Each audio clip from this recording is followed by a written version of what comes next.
Sex identification of giant freshwater prawn.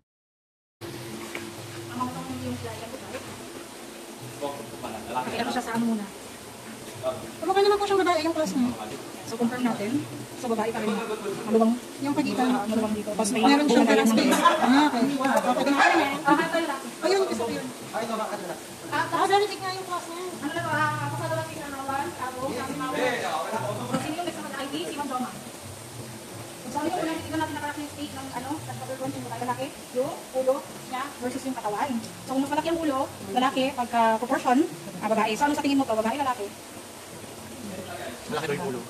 Lalaki? Okay. Sa claw, hindi natin mag-determine kasi wala tayong pagkukumparahan, di ba? Ng laki ng claw. Sa abdomen naman, narrow, kung lalaki, pag broad naman, babae. So tingnan natin, lalaki or babae?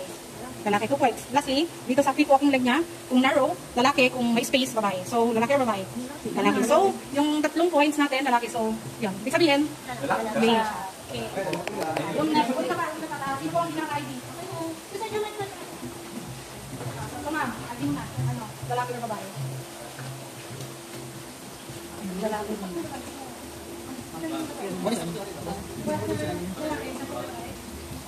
Parang babae. Ayan o. Babae siya.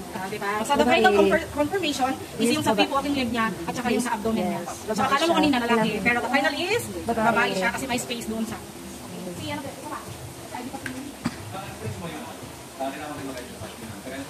Pag ano lang, pag masyadong bata lang, pag masyadong bata lang, hindi pa lang na-identify. Pero pag hindi ko naka, ano, hindi naman, ba't lang pakita natin kung naman siya. ID. Babae. Ayun, babae. Okay, so madali na lang. Tapos pagka ito ang conditioning area to, ganun doon na yung mga pair natin. So yung nakapay doon sa mga unang tangki. Ate, Jay, maganda naman. Baka may individual ka. Kasi hindi din si John. Ay, covered na siya. Perfect. Pero hindi siya pwedeng hawakan. Hindi siya pwedeng hawakan. Pwede. Pero, be careful ka. Careful lang sa clone niya. Gusto niya. Pero meron din siyang ano. Di ba hindi naman doon? Mga bata pa. Ay, di ba ito? Natanggalan din siya ng ano, di ba? Natanggalan siya ng isang ano. Pag-racing ka siya mag-attach. Pero ito yung kapakawalan. Hindi yung ibubuhay yung kanya. Hindi, buhay. Hindi kasi hindi siya properly paired. Mabubugot lang din yan. Mababa yung survival rate. Sayang. Wala PL. Hanggang ilan months yung nugget? Partial harvest namin 4 months. 4 months. Yung 4 months na yun, sa selection, based sa kanilang ano ba? Sa body weight. Na 50 to 70. Harvest na sila lahat. Hindi lahat magiging Hindi lahat. So select pa natin based on body weight. Ano yung pinaka-initial na body weight?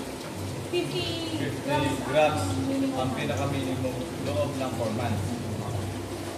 Ate. Kahit kakabang na siya. So, abo mo na yan. Pwede. Harap mo ng buntis. Buntis ko! Confirm. Matindi. Ate, Jay, wala. Ano, hit na daw po.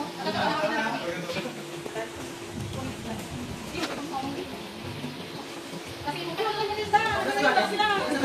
Lasa mo na to. Tapos ganyan na kayo. Tapos titignan na lang tayo ng box. Lasa kayo. Tignan lang ng box natin. Sa may pet na to. Ay, orange.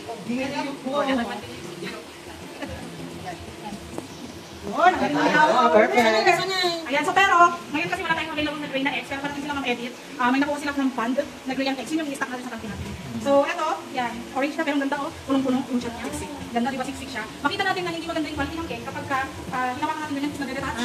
Nagre-retouch siya, di ba? Hindi katulad dito na talagang ano siya. Tapos, ayun na, pag pumitik yun, wala na. Matatanggal na, hindi na makakatch. Bukok na siya. Yan. So, ang ganda ng quality na. Di ba kayo pumitik siya, hindi na retouch mo. Okay, yun na muna tayo sa bootstock. Then, lagyan na muna, tapos tingnan lang tayo ng black shot.